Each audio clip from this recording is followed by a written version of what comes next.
الرحیم۔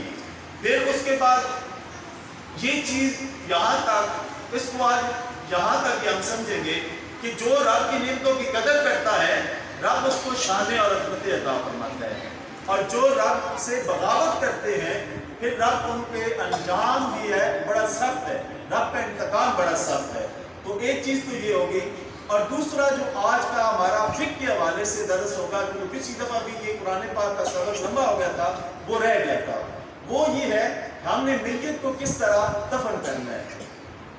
ایک پہلے ہم نے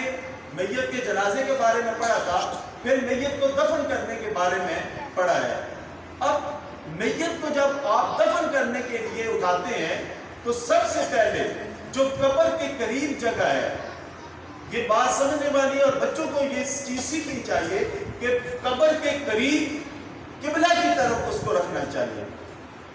قبر کے قریب رکھنا چاہیے اور قبلہ کی طرف رکھنا چاہیے۔ اور پھر جب اس طرح آپ چارپائی باہر رکھ دیتے ہیں تو اس کے بعد قبر کے اندر کون لوگ اتریں،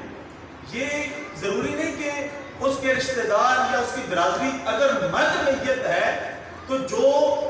مرکبی لوگ ہوں، صحت مند لوگ ہوں، 2 یا 3 وہ قبر میں اتر سکتے ہیں، اور 7 پرہیزگار لوگ ہوں، کیونکہ وہ آخری اس کا اس رشتہ تعلق اس دنیا سے ختم ہو رہا ہے۔ تو جن ہاتھوں کے ساتھ وہ اگلے جہاں کا سفر شروع کرنے والا ہے، شریعت یہ کہتی ہے کہ وہ نیک لوگ ہوں گے تو ان کے ہاتھوں کی برکت کے صدقے ہی اللہ کریم اس کی قبر کو نور فرمائے گا۔ تو کوشش یہ کرنی چاہیے کہ جو قبر کے اندر لوگ اتریں وہ قوی ہوں، طاقتور ہوں، اور دوسرا تقوی والے ہوں، اور پھر اس کا ثواب بڑا ہے۔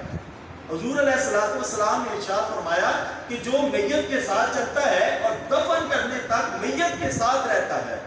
اللہ کریم اس کو 3 قیراط ثواب عطا فرماتا ہے۔ اب صحابہ نے پوچھا یا رسول اللہ یہ قیراط مقدار کتنی ہے؟ تو آپ نے فرمایا کہ 1 قیراط احد پہاڑ سے بھی زیادہ ہے۔ تو جو میت کو دفن کرتا ہے یہ کوئی سر سے اتارنے والا عمل نہیں ہے، بلکہ اللہ کی نزدیک یہ بڑا محبوب عمل ہے، اور اللہ فرماتا ہے کہ جو میت کو دفن کرنے تک قبر کے پاس رہتا ہے میں اسے 1 نہیں بلکہ 3 قیراط ثواب عطا فرماتا ہوں۔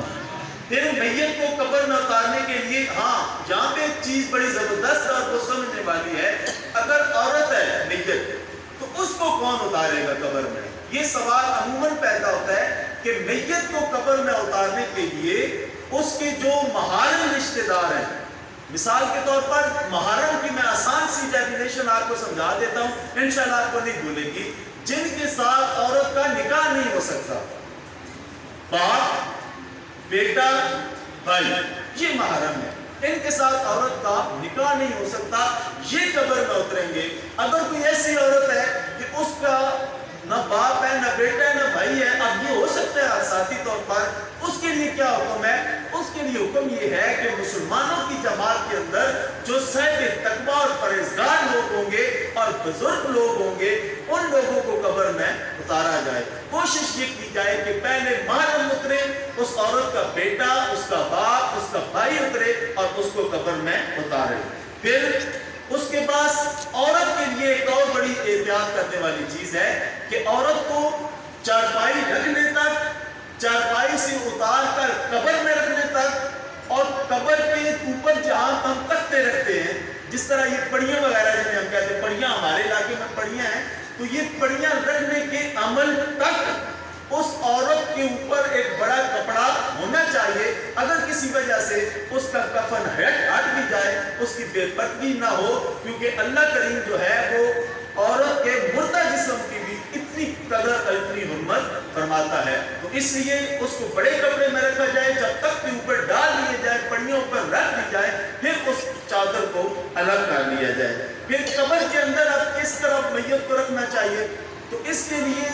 بنیادی طور پر سب سے زیادہ ضروری چیز یہ ہے کہ میت کا منہ قبلہ کی طرف ہو، کیونکہ میت جو اس دنیا سے جا رہا ہے وہ مسلمان ہے، تو مسلمان کا منہ جب قبلہ کی طرف ہوگا وہ اس بات کی یقین دہانی ہوگی لوگوں کی طرف سے بھی اور میت کی طرف سے بھی کہ اے میرے مالک، میں تیرے حکم کے